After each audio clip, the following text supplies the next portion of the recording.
گزشتہ اتوار کو درس قرآن پاک جو ہے وہ پورا قرآن پاک مکمل ہوا۔ تقریباً کوئی 17-18 برس پہلے آغاز کیا تھا، تو رمضان شریف کا جو آخری عشرے میں آخری جو اتوار تھا اس میں الحمدللہ آخری 2 صورتیں قل اعوذ برب الفلق اور قل اعوذ برب الناس، ان کے ذریعے سے ان دونوں کی ترجمہ اور مختصر تفسیر کے ساتھ یہ الحمدللہ درس قرآن پاک پورا وہ مکمل ہوا۔ اب ہم اس کو پھر شروع کر رہے ہیں، تو کچھ چند اہم باتیں جو اس سلسلہ میں ترجمہ اور تفسیر اور قرآن پاک سمجھنے کے لیے ضروری ہیں، پہلے وہ عرض کی جائیں گی اور پھر اس کے ساتھ انشاءاللہ الحمد شریف کا مختصر جو ہے ترجمہ اور اس کے بارے میں چند باتیں عرض کروں گا۔ میں انشاءاللہ الحمد شریف کے متعلق آئندہ جو جمعے آ رہے ہیں ان میں تفصیل کے ساتھ الحمد شریف کی تفسیر جو ہے وہ آئندہ جمعوں میں انشاءاللہ عرض کروں گا، اس لیے آج جو ہے وہ اختصار کے ساتھ الحمد شریف کی پوری صورت جو ہے سورہ فاتحہ اس کے متعلق کچھ عرض کروں گا، لیکن اس سے پہلے کچھ ضروری باتیں قرآن پاک کے متعلق ترجمہ اور تفسیر کے متعلق۔ حضرت پیر کرم شاہ صاحب رحمۃ اللہ تعالیٰ علیہ اکثر میں آپ حضرات کو اس کے حوالے سے عرض کرتا ہوں، بلکہ اکثر پڑھ کے سناتا ہوں۔ حضرت پیر کرم شاہ صاحب رحمۃ اللہ تعالیٰ علیہ آپ نے تقریباً 19 برس میں قرآن پاک کی یہ تفسیر جو ہے ضیاء القرآن کے نام سے مکمل کی، 5 جلدیں ہیں اس کی ضخیم، اور بہت زیادہ دیگر مصروفیات جن میں دارالعلوم محمدیہ غوثیہ اور آستانہ عالیہ تھیرا شریف، اس کے علاوہ پھر آپ شرعی یعنی عدالت کے جج اور دیگر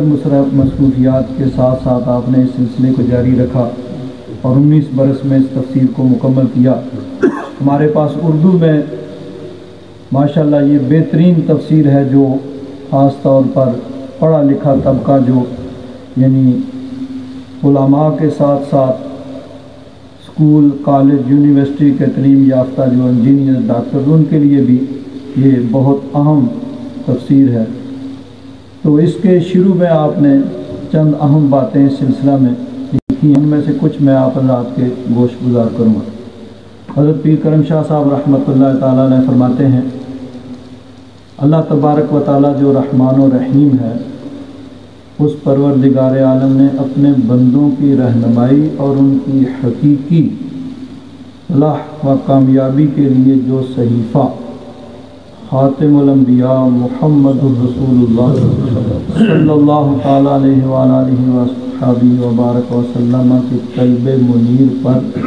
نازل فرمایا، اس صحیفے کو ہم قرآن مجید کے نام سے جانتے ہیں۔ کہنے کو تو یہ ایک کتاب ہے، اور کتابیں دنیا میں بے شمار ہیں، بہت بڑی بڑی کتابیں بھی ہیں اور ان میں ہر طرح کے مضامین بھی موجود ہیں، لیکن یہ جو کتاب ہے قرآن کریم، اس کی شان ہی نرالی ہے۔ یہ صحیفہ بیک وقت کتاب بھی ہے اور علم و معرفت کا آفتاب جہاں تاب بھی ہے، جس میں زندگی کی حرارت بھی ہے اور ہدایت کا نور بھی ہے، دونوں چیزیں اس میں یکجا ہیں۔ اس کا حسن و جمال قلب و نگاہ کو یکساں متاثر کرتا ہے، اس کی تجلیات سے دنیا و عقبہ دونوں جگمگا رہے ہیں، دنیا اور آخرت دونوں جہان اس کی تجلیات سے جگمگا رہے ہیں۔ اس کا فیض ہر پیاسے کو اس کی پیاس کے مطابق سیراب کرتا ہے۔ اس کا پیغام اگر عقل و خرد کو لذت جستجو بخشتا ہے تو قلب و روح کو بھی شوق فراواں سے مالا مال کرتا ہے. یعنی ایک طرف عقل و خرد کو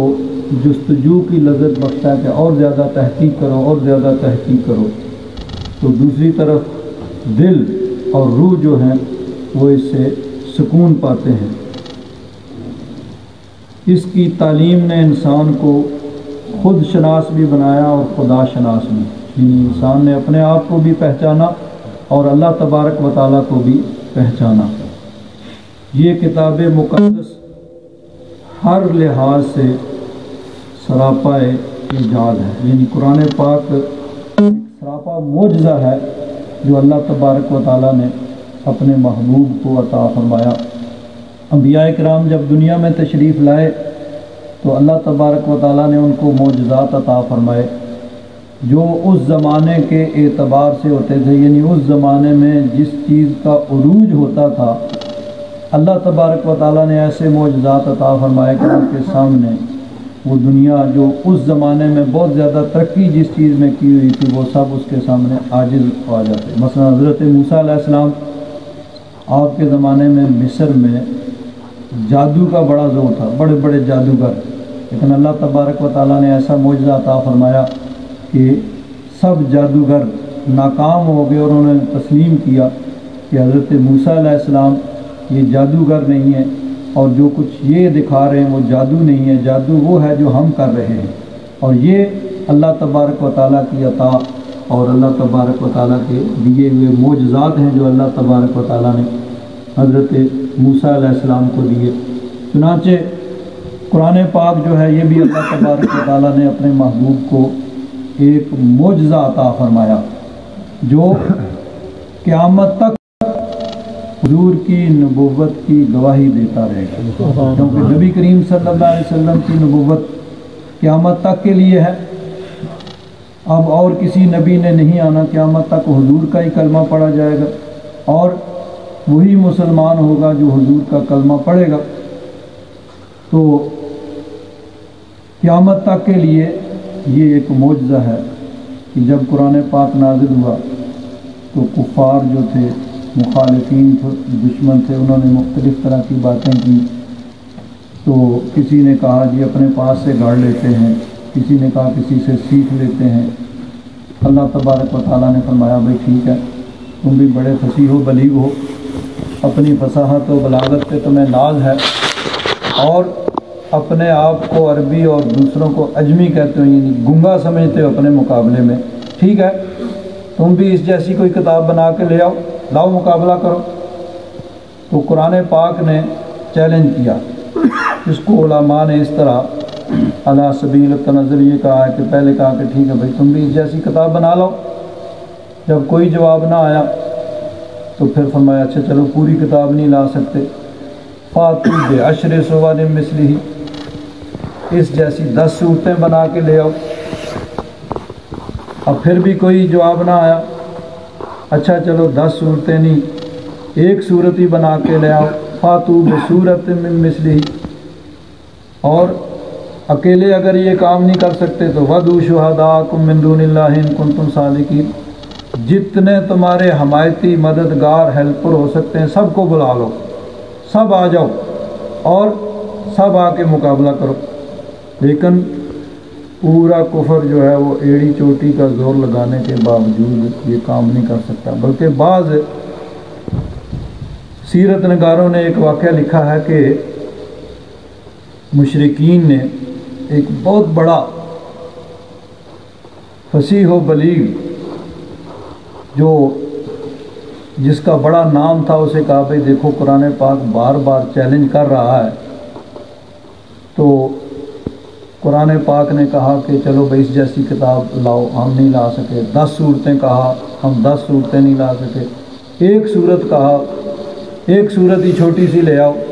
علم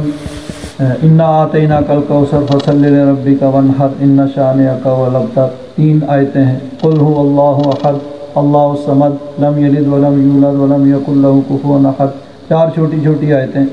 تو چلو 1 صورت ہی کوئی لے آؤ. تو تم اگر کوشش کرو تو 1 صورت ہی بن جائے تو کم از کم ہم یہ کہہ سکیں گے کہ ہم نے چیلنج پورا کر دیا ہے کہ یہ اللہ کا کلام نہیں ہے، انسانی کلام ہے، انسان نے بنایا، لاؤ اس کے مقابلے میں ہم بھی بنا کے لے۔ اس نے کہا جی یہ کون سی بات ہے، ٹھیک ہے میں کوشش کرتا ہوں، لیکن اس کے لیے مجھے یکسوئی چاہیے، مجھے کوئی پریشانی نہ ہو، تو میں آرام سے گھر میں بیٹھ کے سوچ کے تو پھر کوئی ایسی صورت بنا سکتا ہوں۔ انہوں نے کہا بھئی ٹھیک ہے، ہم تمہارے کفیل ہیں، تمہارے اخراجات ہمارے ذمہ، تمہیں کوئی بزنس کرنے کی ضرورت نہیں ہے، کوئی کام کاج کرنے کی ضرورت نہیں ہے، تم گھر میں بیٹھ جاؤ، جتنا ٹائم چاہے لے لو، ہم تمہارے کفیل، ہم تمہارا خرچہ برداشت کریں گے۔ یہ سارے جتنے بڑے بڑے سردار ہیں یہ سب تمہارے کفیل ہیں، تمہارے گھر کے سارے اخراجات، بیوی بچوں کے سارے اخراجات تو ہم برداشت کریں گے، تمہیں کسی قسم کی فکر کرنے کی ضرورت نہیں ہے، کوئی تمہیں ڈسٹرب نہیں کرے گا۔ تو تم آرام سے گھر کے اندر بیٹھ کے کوئی ایک صورت ایسی بنا دو اس کے مقابلے میں، تاکہ ہم کہہ سکیں بھئی ہم نے اس چیلنج کو پورا کر دیا۔ اب وہ گھر کے اندر بیٹھ گیا اور مشرکین جو ہیں اس کا خرچہ جو ہے اٹھا رہے ہیں۔ وقت گزرتا گیا، مہینہ گزر گیا، 2 مہینے، 6 مہینے گزر گئے۔ انہوں نے کہا بھئی کتنا ٹائم لگے گا، ہم تمہارا خرچہ اٹھا رہے ہیں۔ اس نے کہا کہ بات یہ ہے کہ میں جب صبح بیٹھتا ہوں، الفاظ کو جوڑتا ہوں، ترتیب دیتا ہوں، جملے بناتا ہوں، تو میں سوچتا ہوں کہ آج میں نے ایسا کلام تیار کر لیا ہے جو قرآن پاک کے مقابلے کا ہوگا۔ لیکن جب شام کو میں اس کا موازنہ اس کلام کے ساتھ کرتا ہوں تو میرا اپنا دل یہ گواہی دیتا ہے کہ نہیں، یہ کلام اس کے مقابلے کا نہیں ہے۔ تو جب خود میں لکھنے والا میں یہ سمجھتا ہوں کہ یہ اس کے مقابلے کا نہیں ہے، تو کوئی دوسرا اور کیسے مان لے گا کہ یہ کلام اس کے مقابلے کا ہے؟ تو اس لیے اس نے معذرت کر لی، بھئی میں نہیں کر سکتا۔ بلکہ ایک اور واقعہ مفسرین نے لکھا ہے، سیرت نگاروں نے لکھا ہے کہ مکہ شریف کے اندر یہ معمول ہوتا تھا کہ وہ لوگ اپنا کلام لکھتے تھے، کلام لکھ کے اس کو خانہ کعبہ کی دیواروں کے ساتھ وہ لٹکا دیتے تھے۔ ان کا جو بہت بڑا، سب سے بڑا استاد تھا، وہ آ کے اس کو چیک کرتا، پھر اس میں وہ اصلاح کرتا کہ یہاں یہ قافیے کی غلطی ہے، ردیف کی غلطی ہے، یہاں یہ الفاظ نہیں ہونے چاہیے، اس کی جگہ یہ لفظ ہو تو بہتر ہے، اس طرح یہ بہتر ہے، اس کا یوں وزن ہونا چاہیے، تو وہ اس کی اصلاح کرتا۔ نبی کریم صلی اللہ علیہ وسلم کے ایک صحابی، انہوں نے سورہ کوثر لکھی، انا اعطیناک الکوثر فصلی لربک وانحر ان شانئک هو الابتر، لکھ کے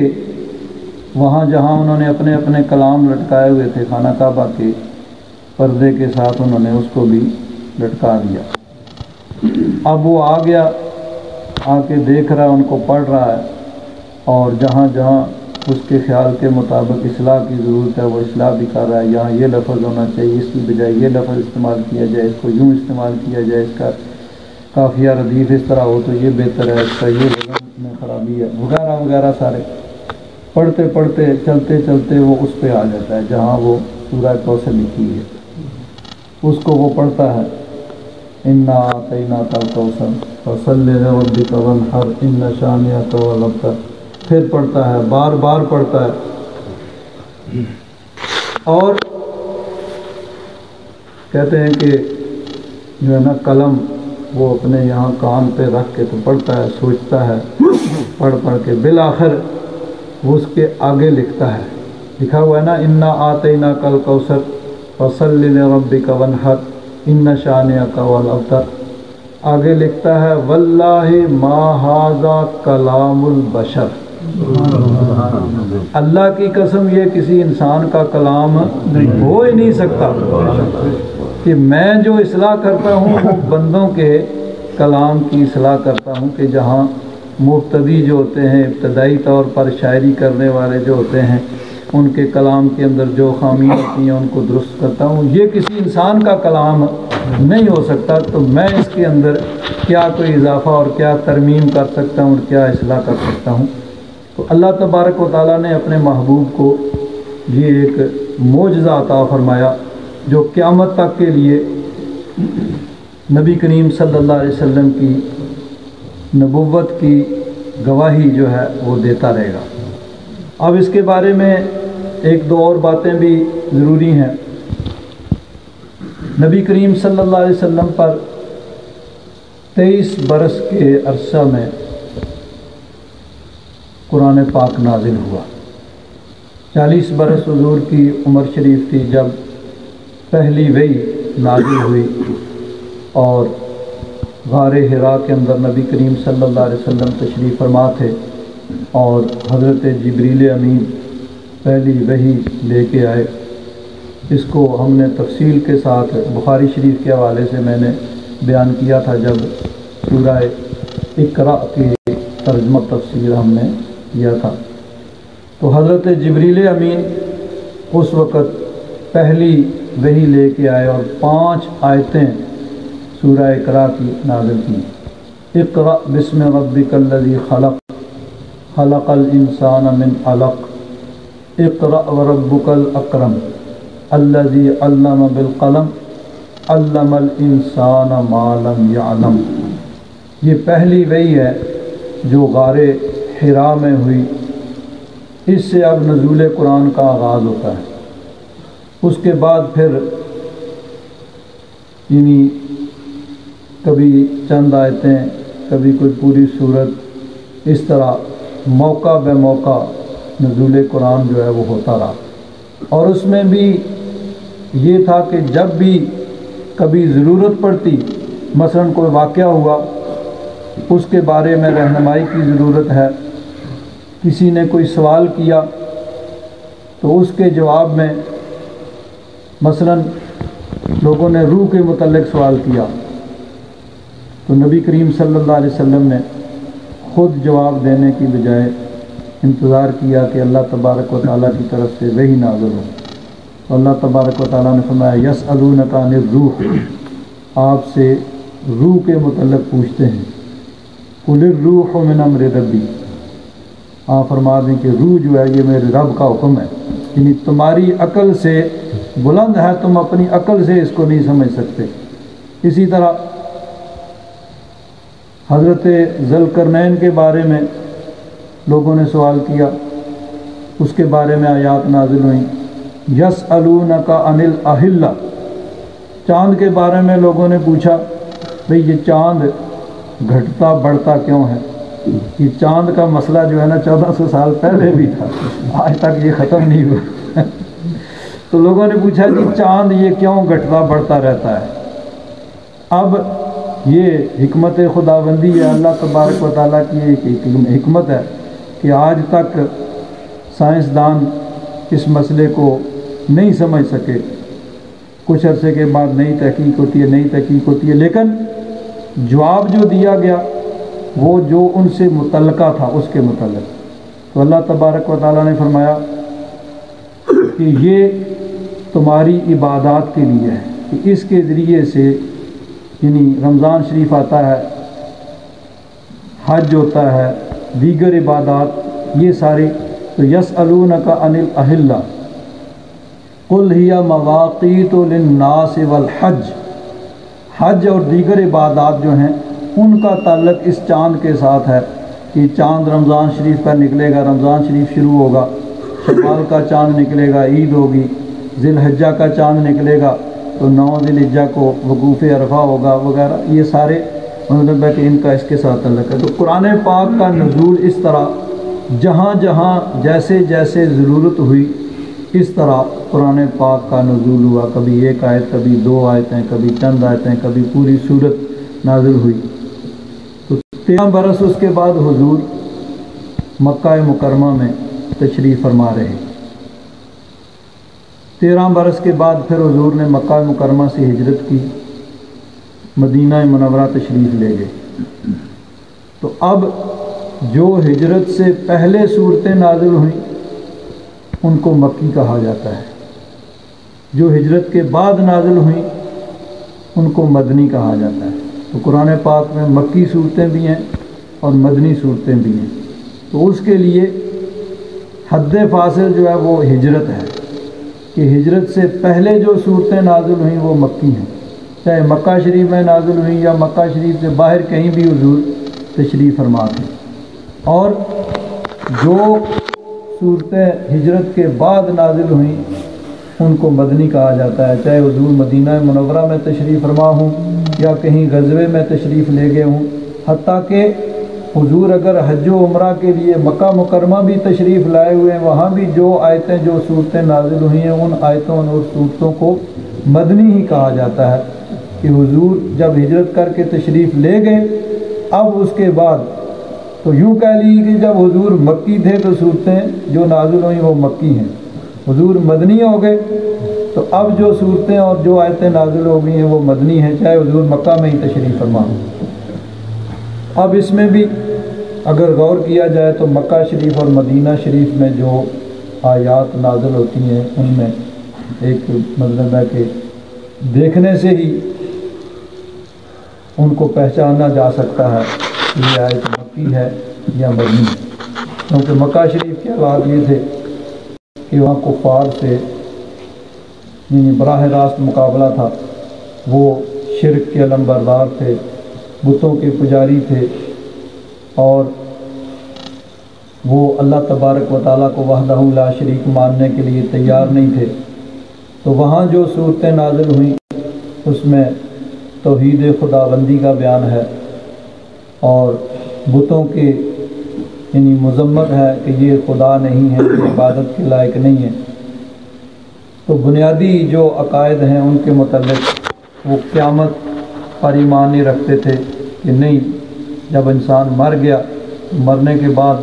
قبر میں چلا گیا، اس کو دفن کر دیا گیا، اس کا جسم ختم کا ہو گیا، پھر اب دوبارہ زندہ کیسے ہو سکتا ہے، اس چیز کے وہ قائل نہیں تھے۔ تو اس کے دلائل دیے گئے کہ اللہ تبارک و تعالیٰ دوبارہ زندہ کرے گا، رب کی بارگاہ میں سب نے پیش ہونا ہے، حساب کتاب دینا ہے۔ تو یہ چیزیں جو ہیں مکی صورتیں جو ہیں ان میں توحید اور جو بنیادی عقائد ہیں ان پہ زیادہ زور ہے۔ اب مدینہ منورہ میں چونکہ حالات جو تھے وہ مختلف تھے، وہاں پہ باقاعدہ ایک اسلامی ریاست قائم ہو چکی تھی، تو اب وہاں پہ پھر عبادات کے متعلق اور دیگر جو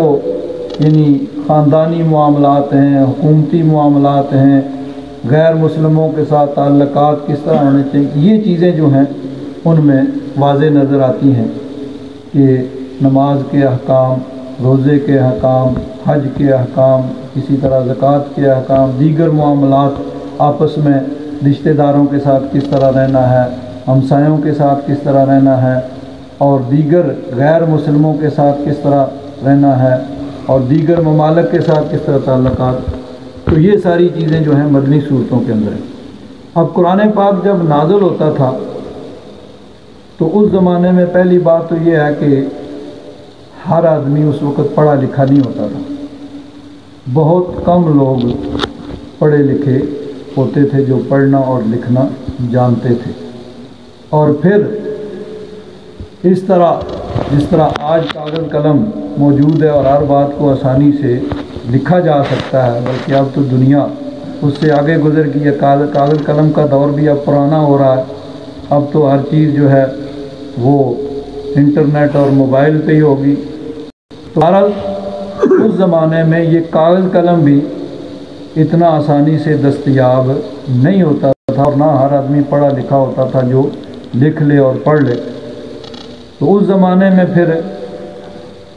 کس طرح لکھا جاتا تھا اس کے بارے میں حضرت پیر کرم شاہ صاحب رحمۃ اللہ تعالیٰ علیہ یہ بھی ایک باقاعدہ آپ نے اس کے مقدمے کے اندر ایک مضمون باندھا ہے اور تفصیل کے ساتھ اس میں بھی لکھا ہے۔ فرماتے ہیں کہ حضور نبی کریم صلی اللہ تعالیٰ علیہ وآلہ وصحبہ وبارک وسلم نے اپنے فاضل اور فن تحریر میں ماہر صحابہ کی ایک جماعت کو قرآن کریم کی کتابت کے لیے متعین فرمایا ہوا تھا، جنہیں کاتبان وحی کہا جاتا تھا۔ کاتب وحی، وحی لکھنے والا، اور کاتبان وحی یعنی فارسی کی اردو کے اندر یہ جمع ہو گئی۔ جب بھی کوئی آیت یا مجموعہ آیات یا صورت نازل ہوتی تو ارشاد نبوی کے مطابق کاتبان وحی اسے ضبط تحریر میں لے آتے، یعنی اس کو لکھ لیتے۔ حضور ہر آیت کے متعلق یہ تصریح فرماتے کہ یہ آیت فلاں صورت میں فلاں مقام پہ لکھی جائے۔ اب یہ چیز جو ہے کہ بعض صورتیں مکی ہیں، ان کے اندر کچھ آیتیں وہ ہیں جو مدنی ہیں، یعنی مدینہ شریف میں نازل ہیں، اور کچھ صورتیں مدنی ہیں لیکن ان کے اندر وہ آیتیں ہیں جو مکہ شریف میں نازل ہیں۔ تو اب اس کو یعنی یہ نہیں کہ جس حساب سے وہ نازل ہو رہی اسی حساب سے اس کو لکھا جائے، نہیں،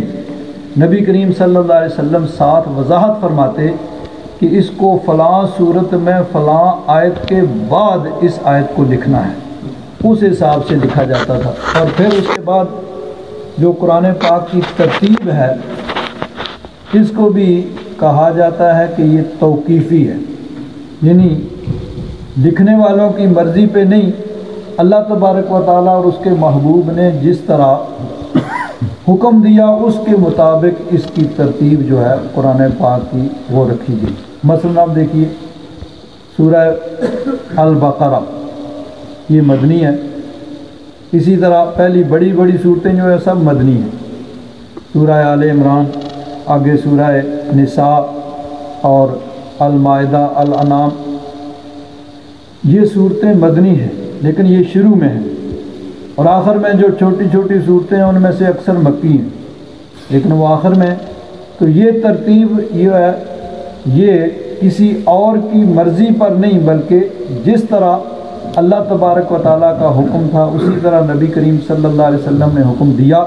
اور جس طرح یہ فرماتے تھے کہ اس آیت کو فلاں صورت میں فلاں آیت کے بعد رکھنا ہے، اسی طرح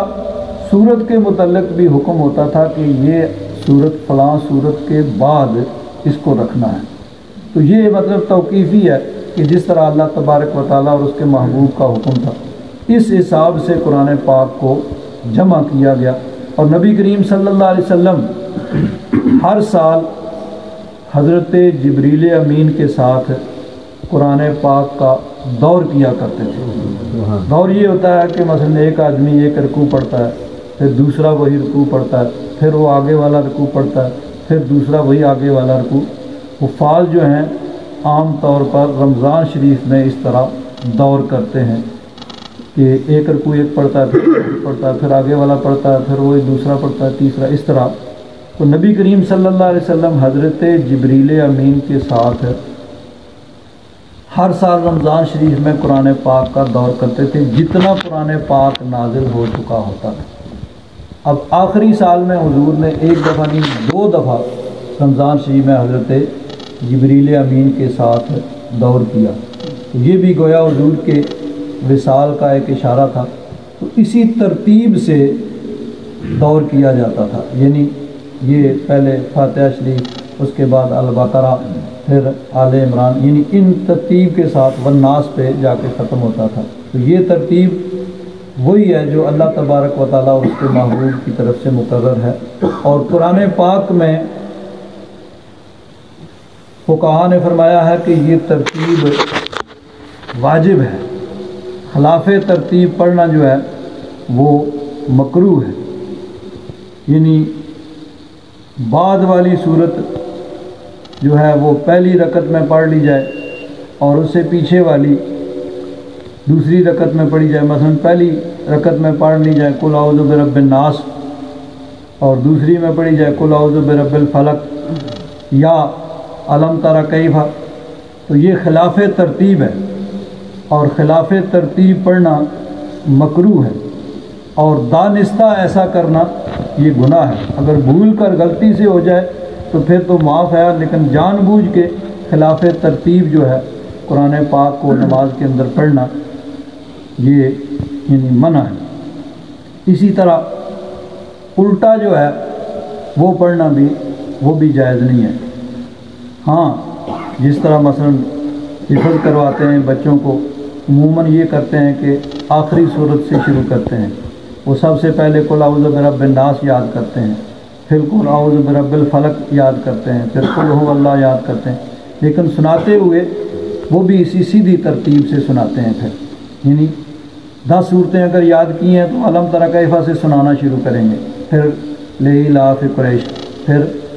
تیسری صورت ارأیت الذی یکذب بالدین، سناتے ہوئے وہ بھی ایسے ہی سناتے ہیں، صرف وہ آسانی کے لیے کہ آخری صورتیں مشکل ہیں تو بچوں کو وہ اچھی طرح یاد ہو جائیں۔ تو بہرحال یہ ترتیب جو ہے یہ بھی ضروری ہے، نماز کے اندر خاص طور پر قرآن پاک کو ترتیب کے ساتھ پڑھنا ضروری ہے، اور ویسے بھی الٹا جو ہے یعنی قرآن پاک پڑھنا اسے فقہاء نے منع کیا۔ تو یہ یعنی جس وقت کوئی بھی آیت نازل ہوتی نبی کریم صلی اللہ علیہ وسلم صحابہ کرام کو لکھاتے اور ساتھ یہ تمام ہدایات ہوتی۔ اس طرح جوں قرآن پاک نازل ہوتا رہا، نبی کریم صلی اللہ علیہ وسلم کی نگرانی میں حضور کی ہدایت کے مطابق اس کو تحریر کیا جاتا رہا، لیکن یہ تحریریں، یہ بات بڑی اہم ہے، یہ تحریریں کتابی شکل میں مدون نہیں تھی، یعنی کوئی باقاعدہ ایک کتاب کی شکل میں جس طرح اب یہ پورا قرآن پاک ہمارے پاس موجود ہے۔ نبی کریم صلی اللہ علیہ وسلم کے زمانہ مبارکہ میں اس طرح یعنی پورا ایک صحیفہ اور پوری کتاب کی شکل میں قرآن پاک وہ موجود نہیں تھا، بلکہ کاغذوں پر، اور جس طرح میں نے کہا کہ کاغذ قلم بھی آسانی سے دستیاب نہیں ہوتا تھا، کہیں اونٹ کی بڑی سی ہڈی ہوئی اس کے اوپر لکھ لیا، کوئی آیتیں لکھ لی، کوئی صورتیں لکھ لی، کھجور کے چھلکے پہ پتھر کی سل ہوئی اس پہ لکھ لیا، وغیرہ وغیرہ۔ اس طرح قرآن پاک جو ہے مختلف، کوئی چمڑے کا ٹکڑا ہوا اس کے اوپر لکھ لیا، تو اس طرح مختلف صورتوں میں یہ چیزیں جو ہیں موجود تھیں۔ حفاظت قرآن کا سب سے اہم ذریعہ حفظ قرآن مجید تھا، یعنی قرآن پاک کو حفظ کرنا۔ نبی کریم صلی اللہ علیہ وسلم کے صحابہ کو اسے یاد کرنے، حضور صحابہ کو یہ شوق دلاتے کہ قرآن پاک کو یاد کرو۔ قیامت کے دن حفاظ قرآن یعنی قرآن پاک کے حافظوں کو جو بلند مقام ملیں گے، ان کی بشارتیں حضور نے سنائیں۔ نماز میں بھی اس کی تلاوت کو فرض کر دیا گیا، اس لیے ہر مسلمان کے لیے قرآن پاک کا کچھ نہ کچھ حصہ حفظ کرنا ضروری ہو گیا، اور کئی صحابہ ایسے تھے جنہیں پورے کا پورا قرآن پاک زبانی جو ہے اس وقت بھی یاد تھا۔ تو یہ تو حضور کے زمانے میں ایسے، کیونکہ اس وقت کہ حضور کے وصال سے کچھ عرصہ پہلے تک قرآن پاک کا نزول جو ہے وہ ہوتا رہا، تو حضور کے زمانے میں ایسے یعنی اس کو کتابی شکل میں جمع نہیں کیا گیا، زبانی سب کو یاد تھا، یعنی سب کو نہیں، بہت سے صحابہ کو زبانی یاد تھا پورا قرآن پاک، باقی سب صحابہ کرام کو کچھ نہ کچھ صورتیں آیتیں وہ ضرور یاد تھیں۔ نبی کریم صلی اللہ علیہ وسلم کے وصال کے بعد اب ایک دو واقعات ایسے ہوئے کہ ایک تو کچھ لوگ جو ہیں وہ مرتد ہو گئے، جو کچھ قبیلے نئے نئے مسلمان ہوئے تھے، حضور کا وصال ہوا تو انہوں نے ابھی تک اسلام مطلب ہے کہ ان کے دل میں اس طرح پختہ نہیں ہوا تھا، تو انہوں نے کہا بھی اب ضرورت ختم ہو گئی ہے، چلو پرانے دین کی طرف واپس چلے جاؤ، وہ مرتد ہو گئے۔ حضرت ابو بکر صدیق رضی اللہ تعالیٰ عنہ نے ان کے مقابلے کے لیے صحابہ اکرام کے لشکر روانہ کیے۔ اسی طرح کچھ جھوٹے مدعیان نبوت یعنی جنہوں نے نبوت کے دعوے کر دیے تھے وہ کھڑے ہو گئے ان کے مقابلے کے لیے۔ ان میں سے سب سے جو زیادہ شدت کے ساتھ یہ فتنہ اٹھا وہ مسیلمہ کذاب کا تھا، بہت بڑا لشکر اس نے جمع کر لیا۔ حضرت صدیق اکبر رضی اللہ تعالیٰ عنہ نے صحابہ اکرام کا بہت بڑا لشکر اس کے مقابلے کے لیے بھیجا۔ تو اب ان جنگوں کے اندر بہت سے صحابہ اکرام جو ہیں وہ شہید ہو گئے، مرتدین کے ساتھ جو اسلام سے برگشتہ ہو گئے تھے پھر گئے تھے ان کے ساتھ جنگ، اور خاص طور پر مسیلمہ کذاب کے ساتھ جو جنگ ہوئی، بہت سے حفاظ قرآن قراء جنہوں نے پورا قرآن پاک یاد کیا ہوا تھا وہ اس جنگ میں شہید ہوئے۔ 700 کے قریب کہا جاتا ہے کہ حفاظ قرآن انہوں نے اس جنگ کے اندر جام شہادت نوش کیا۔ حضرت فاروق اعظم رضی اللہ تعالیٰ عنہ بہت پریشان ہوئے اور حضرت صدیق اکبر کی بارگاہ میں حاضر ہوئے اور انہوں نے کہا کہ یہ جو اسلام کے دفاع کے لیے جنگوں کا سلسلہ شروع ہے یہ ختم ہوتا نظر نہیں آتا۔ اگر حفاظ قرآن اسی طرح شہید ہوتے رہے تو مجھے یہ خدشہ ہے کہ کہیں ہم اللہ تبارک و تعالیٰ کی اس کتاب سے محروم نہ ہو جائیں، یعنی اس کا کوئی حصہ ضائع نہ ہو جائے۔ ویسے تو دیکھیے قرآن پاک کی حفاظت کا ذمہ اللہ تبارک و تعالیٰ نے لیا ہوا ہے، لیکن انسان ہونے کے ناطے بشری تقاضوں کے پیش نظر حضرت صدیق اکبر رضی اللہ تعالیٰ عنہ کے دور میں حضرت فاروق اعظم کو یہ خدشہ ہوا کہ اس طرح اگر حفاظ قرآن جتنے بھی ہیں وہ شہید ہوتے رہے تو کہیں کوئی آیت ہم سے مطلب ہے کہ رہ نہ جائے، ضائع نہ ہو جائے۔ اس لیے مصلحت کا تقاضا یہ ہے کہ اس کو ایک کتابی شکل میں جمع کر لیا جائے۔ حضرت صدیق اکبر نے کہا بھئی وہ کام جو نبی کریم صلی اللہ علیہ وسلم نے نہیں کیا ہے میں اس کام کو کیسے کر سکتا ہوں، یعنی نبی کریم صلی اللہ علیہ وسلم نے اس کو کتابی شکل میں جمع نہیں کیا تو میں کیسے کر سکتا ہوں۔ لیکن حضرت فاروق اعظم بار بار اصرار کرتے رہے اور اس کی اہمیت کا احساس دلاتے رہے۔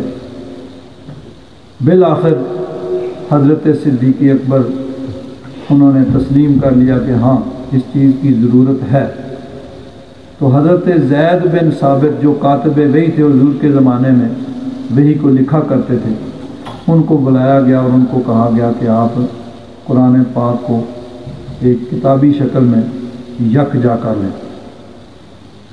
حضرت زید بن ثابت فرماتے ہیں کہ حضرت صدیق اکبر مجھے کسی پہاڑ کو ایک جگہ سے اٹھا کر دوسری جگہ لے جانے کا حکم دیتے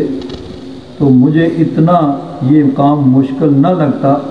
جتنا یہ قرآن پاک کو کتابی شکل میں جمع کرنا، یعنی ایک بہت بڑی ذمہ داری ہے۔ قیامت تک کے لیے امت کے لیے ایک ذمہ داری تھی کہ اس میں کوئی یہ بھی ایک یعنی انسانی اور بشری تقاضوں کے پیش نظر ہے، ورنہ اس کی حفاظت کا ذمہ اللہ تبارک و تعالیٰ نے دیا۔ وہ ایک انسان ہونے کے ناطے یہ سوچ رہے ہیں کہ کہیں مجھ سے کوئی کوتاہی نہ ہو جائے، کوئی غلطی نہ ہو جائے، تو اس کے پیش نظر وہ کہتے ہیں کہ یہ اتنا مشکل کام تھا کہ اگر پہاڑ مجھے ایک جگہ سے دوسری جگہ منتقل کرنے کا حکم دیتے تو وہ آسان ہوتا، لیکن بہرحال انہوں نے یہ کام کیا۔ پہلے آپ نے بھی ایسا کام کرنے سے انکار کیا جو عہد رسالت میں نہیں کیا گیا تھا، لیکن حضرت صدیق اکبر کے کہنے پہ وہ بھی تیار ہو گئے اور انہوں نے اس کام کے لیے بڑی محنت کے ساتھ پھر انہوں نے اس کام کو کیا اور ایک نسخہ قرآن پاک کو ایک کتابی شکل میں لکھ کے انہوں نے جمع کیا۔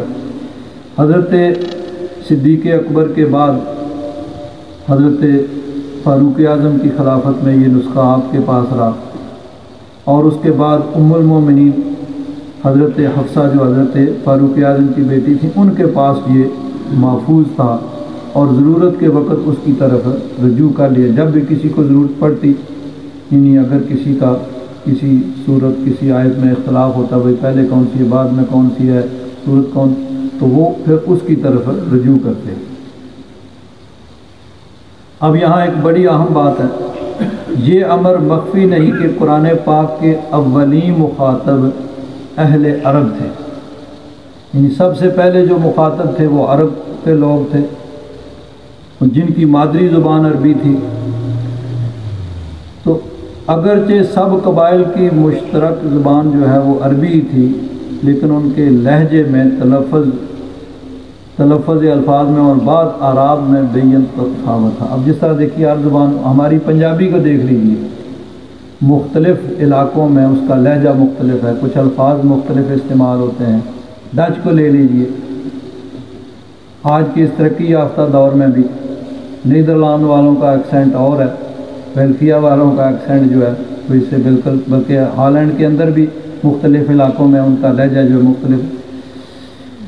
تو شروع میں سب کو اپنے اپنے لہجے کے مطابق پڑھنے کی اجازت تھی، لیکن جیسے جیسے اب اسلام پھیلتا گیا تو غیر عرب لوگ بھی اسلام کے اندر داخل ہوئے۔ اب ان کے لیے بڑی پریشانی کا باعث ہوتی کہ دو آدمی قرآن پاک کی ایک آیت پڑھ رہے ہیں، ایک اور طرح پڑھ دوسری طرح پڑھ رہا، یعنی الفاظ کا بھی کچھ نہ کچھ معنی وہی ہے، لیکن الفاظ اپنے اپنے قبیلے کے مطابق، وہ اعراب اپنے اپنے قبیلے کے مطابق ادا کرتے تھے۔ تو اب اس میں بھی اختلاف پیدا ہونا شروع ہو گیا۔ تو پھر حضرت عثمان غنی رضی اللہ تعالیٰ عنہ کے زمانے میں سب صحابہ کرام نے مل کر قرآن پاک کو قریش کی لغت کے مطابق جمع کیا۔ بھائی چونکہ نبی کریم صلی اللہ علیہ وسلم کا تعلق قریش سے ہے، مکہ میں حضور تشریف فرما تھے، تو قریش کی جو لغت ہے اس کے مطابق قرآن پاک کو جمع کیا گیا اور حکم دیا گیا کہ اس کے مطابق سب پڑھے۔ باقی جتنے قبائل جن کو پہلے اجازت تھی اپنے اپنے لہجے اور اپنے اپنے یعنی لغت کے مطابق پڑھنے کی، اس سے ان کو منع کر دیا کہ بھی صرف یہ ہے اور اس کے مطابق اب سب نے قیامت تک کے لیے پڑھنا ہے۔ تو اس طرح اب یہ قرآن پاک جو ہے یہ ہمارے پاس جو موجود ہے یہ قریش کی لغت کے مطابق ہے، اور اللہ تبارک و تعالیٰ نے خود اس کی حفاظت کا ذمہ لیا ہے کہ قیامت تک کے لیے 1400 سال میں بہت زیادہ مخالفین نے، کفار نے کوششیں کی ہر طرح سے کہ اس کے اندر کسی قسم کا رد و بدل کیا جائے، تبدیلی کی جائے، لیکن نہ کوئی کامیاب ہوا ہے اور نہ قیامت تک کے لیے اس کے اندر کوئی کامیاب ہو سکتا ہے کہ اللہ تبارک و تعالیٰ نے خود اس کی حفاظت کا ذمہ لیا ہوا ہے۔ اب الحمد شریف کے متعلق جو ہے اس کا ترجمہ اور ایک دو باتیں ضروری وہ میں عرض کروں گا۔ باقی جس طرح میں نے عرض کیا کہ انشاءاللہ آئندہ جو جمعے آئیں گے ان کے اندر الحمد شریف کی تفسیر جو ہے وہ انشاءاللہ تفصیل کے ساتھ جو ہے وہ عرض کی جائے گی۔ سورۃ الفاتحہ مکیہ، یہ اس کا نام سورۃ الفاتحہ ہے۔ تو یہ چونکہ قرآن پاک کا آغاز اس سے ہوتا ہے تو فتح یفتح کھولنا، تو فاتح کھولنے والا، السورۃ الفاتحہ جو قرآن پاک کا آغاز جس سے ہو رہا ہے، اور اس کے اندر 7 آیات ہیں۔ بسم اللہ الرحمن الرحیم، اللہ تبارک و تعالیٰ کے نام سے شروع کرتا ہوں جو رحمان و رحیم ہے، بہت مہربان ہمیشہ رحم فرمانے والا ہے۔ الحمدللہ رب العالمین، تمام تعریفیں اللہ تبارک و تعالیٰ کے لیے ہیں جو رب العالمین ہے۔ الحمد یعنی الف لام استغراق کا ہے کہ کوئی بھی تعریف ہو سب اللہ تبارک و تعالیٰ کے لیے۔ اگر کسی اور کی تعریف کی جاتی ہے کسی خوبی کی وجہ سے تو وہ خوبی اس کو اللہ تبارک و تعالیٰ نے عطا کی ہے، تو گویا وہ بھی انڈائریکٹلی اللہ تبارک و تعالیٰ کی یعنی وہ تعریف ہو رہی ہے۔ کہ اگر کوئی کہتا ہے کہ یہ کسی نے بہت اچھا مائک بنایا ہے، تو بنانے والے کو جو عقل ملی ہے وہ اللہ تبارک و تعالیٰ کی طرف سے ملی ہے۔ اللہ تبارک و تعالیٰ نے اس کو سمجھ دی، اس کو عقل دی،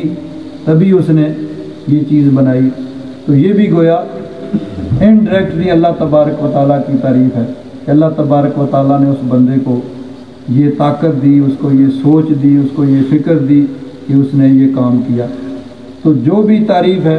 وہ اللہ تبارک و تعالیٰ کے لیے ہے، ہر قسم کی تعریفیں اللہ تبارک و تعالیٰ کے لیے ہیں۔ جس کی جو بھی تعریف کی جائے گی اصل میں وہ تعریف اللہ تبارک و تعالیٰ کے لیے کہ اللہ تبارک و تعالیٰ نے اس کے اندر وہ خوبی، وہ کوالٹی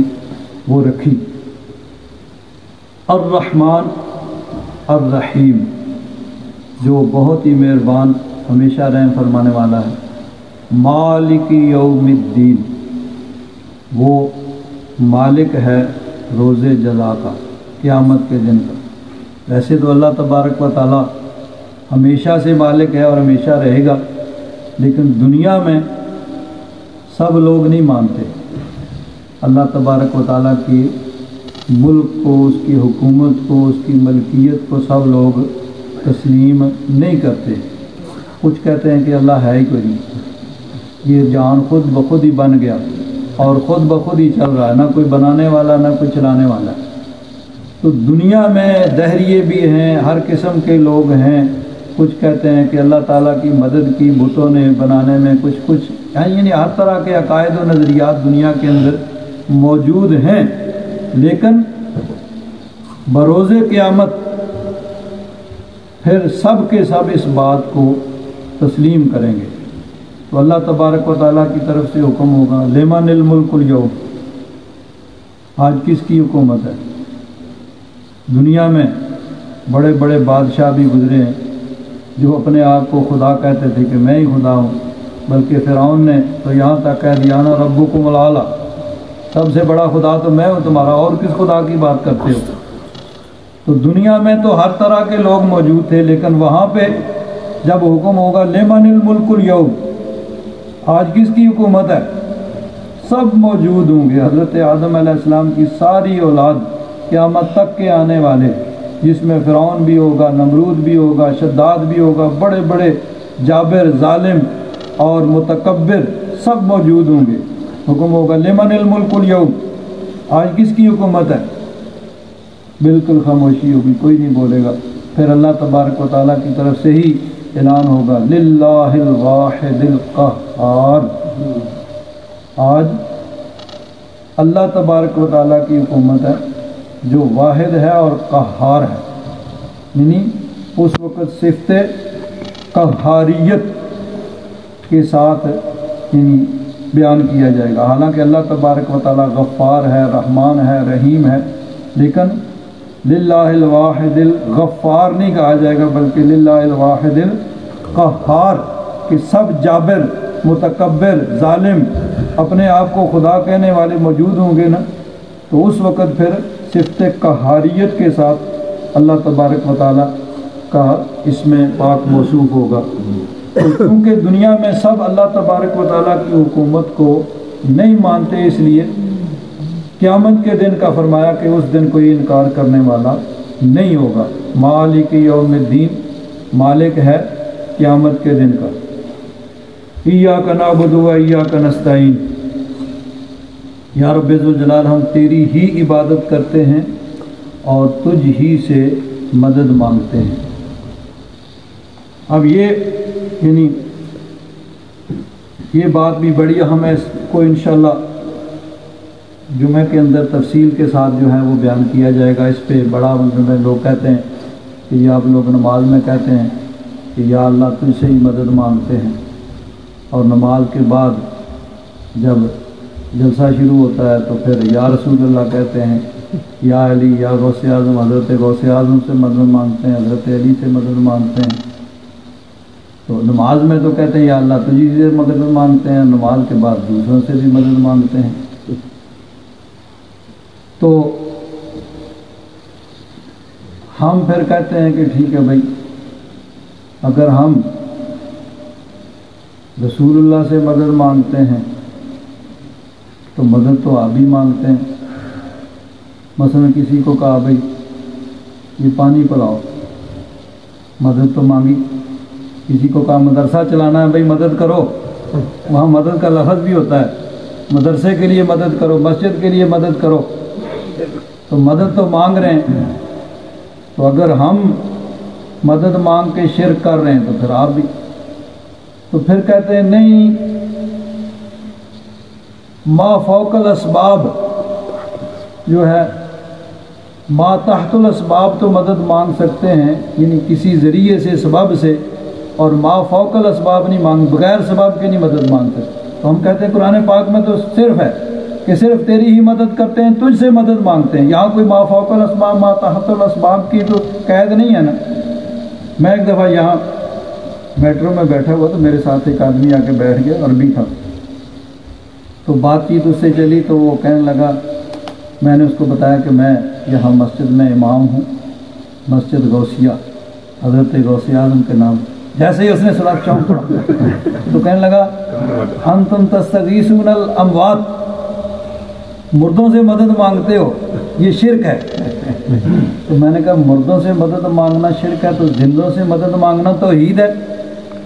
اب چپ کر گیا، پھر اس کے پاس کوئی جواب نہیں تھا۔ مردوں سے مدد مانگیں تو شرک ہو جائے گا،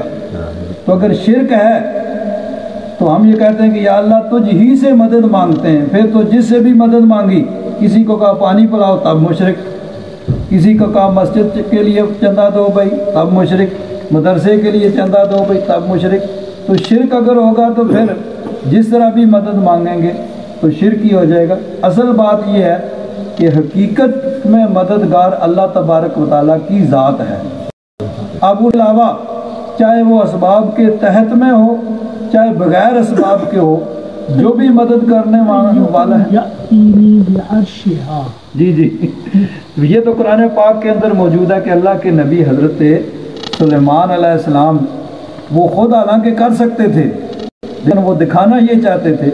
کہ انہوں نے کہا بھائی کون تخت لے کے آئے گا، کون میری مدد کرے گا؟ جن اٹھا،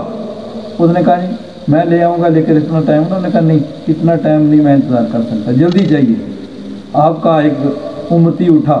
آپ کی امت کا ایک ولی، اس نے کہا کہ میں لاؤں گا۔ کتنی دیر میں لائیں گے؟ دیر کون سی جی، آنکھ چپکے گی، 1 سیکنڈ بھی نہیں لگتا، اس سے پہلے تک یہاں موجود ہوگا۔ تو مدد اللہ تبارک و تعالیٰ کی ہے، لیکن اللہ تبارک و تعالیٰ نے جس کو طاقت دی ہے، رب کی دی ہوئی طاقت سے، دنیا میں بھی دیکھیں نظر کمزور ہو جائے اینک کی مدد حاصل کرتے ہیں، بیمار ہو جائیں ڈاکٹر سے مدد، کوئی مقدمہ بن جائے وکیل سے مدد مانگتے ہیں۔ تو یہ ساری کسی طرح کی مدد ہو، چاہے اسباب کے تحت ہو بغیر اسباب کے ہو، سب حقیقت میں اللہ تبارک تعالیٰ کی ہی مدد ہے۔ اللہ تبارک تعالیٰ نے کسی کو طاقت دی ہے، چاہے وہ دنیا میں ہو چاہے بغیر کسی سبب کے ہو، جو بھی مدد کر سکتا ہے وہ رب کی عطا سے ہے۔ اللہ تبارک و تعالیٰ ہی حقیقت میں مدد کرنے والا ہے۔ تو اس کا یہ بھی معنی کیا جاتا ہے کہ ایاک نعبد، یا رب ذوالجلال ہم تیری ہی عبادت کرتے ہیں اور معبود سمجھ کے تجھ ہی سے مدد مانگتے ہیں۔ اگر کسی اور سے مدد مانگتے ہیں تو وہ معبود سمجھ کے نہیں مانگتے ہیں، اس کو تیرا بندہ سمجھ کے، تیری مدد کا مظہر سمجھ کے، ذریعہ سمجھ کے مدد مانگتے ہیں۔ تو اگر اس وجہ سے ہم پہ شرک لازم آئے گا تو پھر کوئی بھی موحد نہیں رہ جائے گا، پھر سارے ہی مشرک ہو جائیں گے۔ کوئی بھی جو ہے نا یہ ایسا ترجمہ اور ایسی تفسیر ہے کہ جس کے ذریعے کوئی بھی مسلمان، خود کہنے والے بھی مسلمان نہیں رہیں گے، وہ بھی اسی کی زد میں آ جائیں گے۔ تو بہرحال اس کو انشاءاللہ تفصیل کے ساتھ جو ہے جمعوں میں بیان کیا جائے گا۔ اہدنا الصراط المستقیم، یا رب ذوالجلال ہمیں سیدھا رستہ دکھا۔ اب نماز کے اندر ہم یہ پڑھتے ہیں، ہر نماز میں پڑھتے ہیں اہدنا الصراط المستقیم، ہمیں سیدھا رستہ دکھا۔ سیدھا رستہ تو ہے تبھی تو اللہ کی بارگاہ میں آ کے کھڑے ہوئے ہیں، نماز پڑھ رہے ہیں۔ تو پھر مقصد یہ ہے کہ جس طرح تو نے اپنے فضل سے ہمیں صراط مستقیم عطا فرمایا ہے، اسی صراط مستقیم پہ ہمیں قائم اور دائم رکھ۔ صراط الذین انعمت علیہم، راستہ ان لوگوں کا جن پر تو نے انعام کیا۔ اگر صرف اتنا ہوتا ہے اہدنا الصراط المستقیم تو ہر کوئی کہتا بھی میرا ہی رستہ سیدھا رستہ ہے، میں ہی جس رستے پہ چل رہا ہوں کوئی سیدھا رستہ ہے۔ تو اللہ تبارک و تعالیٰ نے ساتھ اس کی وضاحت فرما دی کہ کسی کے کہنے سے وہ سیدھا رستہ نہیں ہو جاتا، بلکہ سیدھا رستہ میرے انعام یافتہ لوگوں کا، جن پر میرا انعام ہوا ہے، میرے ولی، میرے نیک بندے، ان کا رستہ سیدھا رستہ ہے۔ حضرت غوث اعظم، حضرت امام اعظم، حضرت داتا گنج بخش، حضرت خواجہ اجمیری، یہ لوگ ہیں اللہ تبارک و تعالیٰ کے نیک بندے، یہ انعام یافتہ لوگ ہیں، ان کا رستہ سیدھا رستہ ہے۔ اور اس کی ہم اللہ تبارک و تعالیٰ کی بارگاہ میں ہر نماز کی ہر رکعت کے اندر اس کی دعا کرتے ہیں۔ غیر المغضوب علیہم ولا الضالین، ان لوگوں کا رستہ نہیں کہ جن پر تیرا غضب ہوا، اور نہ گمراہوں کا رستہ ان کا نہیں، بلکہ انعام یافتہ لوگوں کا رستہ جو ہے صراط مستقیم، اس پہ چلنے کی اللہ تبارک و تعالیٰ کی بارگاہ میں ہم دعا کرتے ہیں۔ یہ جو ہے سورہ فاتحہ شریف ایک حدیث پاک میں آتا ہے کہ اس کو یعنی دو حصوں میں تقسیم کر دی ہے۔ پہلی جو ہیں 3 آیتیں وہ خالص حمد خداوندی پر مشتمل ہیں۔ الحمدللہ رب العالمین الرحمن الرحیم مالک یوم الدین، ایاک نعبد و ایاک نستعین، یہ ایک اعتبار سے حمد خداوندی ہے اور ایک اعتبار سے دعا ہے۔ اللہ تبارک و تعالیٰ کی تعریف بھی ہے اور اس کی بارگاہ میں دعا بھی کی جا رہی ہے۔ اور 3 آخری آیتیں جو ہیں وہ خالص دعا پر مشتمل ہیں، کہ جس میں اللہ تبارک و تعالیٰ کی بارگاہ میں عرض کی جاتی ہے کہ اہدنا الصراط المستقیم صراط الذین انعمت علیہم غیر المغضوب علیہم ولا الضالین، کہ یا رب ذوالجلال ہمیں صراط مستقیم پہ چلا، سیدھے رستے پہ چلا، اور صراط مستقیم تیرے انعام یافتہ لوگوں کا رستہ، کہ جن پر تیرا انعام ہوا، ان کا نہیں کہ جن پر تیرا غضب ہوا، اور گمراہوں کا نہیں بلکہ تیرے انعام یافتہ جو لوگ ہیں ان کے رستے پہ ہمیں چلا۔ تو یہ اللہ کے نیک بندے، اللہ کے ولی، یہ ہیں انعام یافتہ لوگ جن کا رستہ سیدھا رستہ ہے، جس کی ہم ہر نماز کی ہر رکعت کے اندر اللہ تبارک و تعالیٰ کی بارگاہ میں دعا کرتے ہیں۔ الحمدللہ۔